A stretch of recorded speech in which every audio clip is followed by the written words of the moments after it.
Hello friends, मेरा नाम doctor Gaurav Agrawal है। I am a paediatric cardiologist working in Delhi.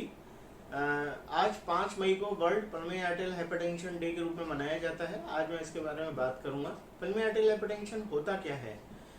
Heart से एक नली निकलती है जिसे हम पल्मोनरी आर्टरी बोलते हैं, जो कि दोनों लंग्स में ब्लड सप्लाई करती है। अगर इस सिस्टम में कहीं भी कोई भी प्रॉब्लम अगर आती है तो इसकी वजह से लंग्स का प्रेशर बढ़ता है, साथ के साथ हार्ट का प्रेशर्स भी बढ़ जाते हैं, जिसे हम पल्मोनरी आर्टेरियल हाइपरटेंशन बोलते हैं। अगर हम इसको टाइमली ठीक नहीं करते हैं तो this can lead to the heart failure also, जिसे हम राइट हार्ट फेलियर और पल्मोनरी बोलते हैं।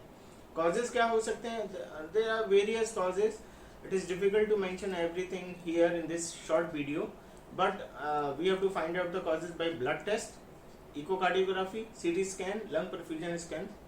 By these tests we can find out most of the causes, but sometimes हमें कोई भी कॉज पता नहीं चलता है तो हम इसे इडियोपैथिक पीएच बोलते हैं। साइंस एंड सिम्टम्स क्या हो सकते हैं?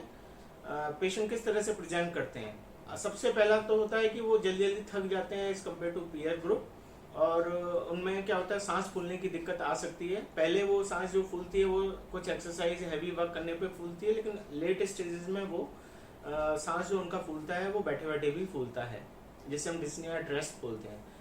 उंगलियां, नाखून, लिप्स वगैरह नीले पड़ सकते हैं, उनको चक्कर आ सकता है, लो कार्डियक आउटपुट की वजह से बेहोश हो सकते हैं, दौरा भी पड़ सकता है, और हाथ पैर में स्वेलिंग भी हो सकती है जब राइट हार्ट फेलियर हो जाता है। तो पता करने के लिए जैसे मैंने टेस्ट अभी बताए थे उस तरीके से हम इस बीमारी को पता लगा सकते हैं। साथ में एक्सरे वगैरह करके भी हम कई बार कॉजेज पता लगा लेते हैं। ठीक कैसे करते हैं? ठीक करने का तरीका तो बेस्ट यही है कि हम इसके कॉज पता करें। अगर कॉज हमें पता चल जाता है तो बेस्ट होता है, उसको ठीक करके हम पल्मोनरी आर्टेरियल हाइपरटेंशन को परमानेंटली क्योर कर सकते हैं। But in idiopathic cases it is difficult to treat the problem. We have to treat symptomatically so that the life of the patient will be improve, quality of life will be improve.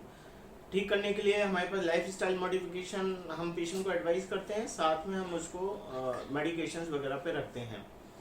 कुछ चीज़ें जो हमें patient pulmonary arterial hypertension के patient के साथ नहीं करना चाहिए, as in case of females we should avoid pregnancy, because pregnancy can be detrimental to the child as well as to the mother, specially in case of advanced pulmonary arterial hypertension. Alcohol, smoking, caffeine, ये सब चीज़ें हमें avoid करना चाहिए। Dehydration avoid करना चाहिए। साथ में हमें उसको हाई एल्टीट्यूड पे ट्रेवल नहीं करना चाहिए। कुछ चीज़ें जो हम कर सकते हैं, जैसे मैंने बताया, डिहाइड्रेशन अवॉइड करने के लिए water intake should be proper, but इतना नहीं होना चाहिए कि उसका वाटर लोडिंग बहुत ज़्यादा हो जाए, वो राइट हार्ट फेलियर में चला जाए। Salt intake should be restricted, less than 2 gram per day, and strenuous activities should be avoided, and दवाइयाँ हमें उसको टाइम से देनी चाहिए। इतना सब करने के बाद हम क्या अचीव कर पाते हैं? अगर हमें कोई कॉज पता चल जाता है तो हम उसको ठीक करके उसकी क्वालिटी ऑफ लाइफ बहुत बढ़िया कर देते हैं। लेकिन in cases of idiopathic it is difficult to treat the pulmonary arterial hypertension. So उस केस में हम पेशेंट को लाइफ स्टाइल मॉडिफिकेशन और डायरेक्ट ट्रीटमेंट से हम उसकी quality of life, life expectancy, सब कुछ अच्छे से इम्प्रूव कर सकते हैं। So we should take care of every pulmonary arterial hypertension patients at a higher priority and at a proper time. Thank you very much.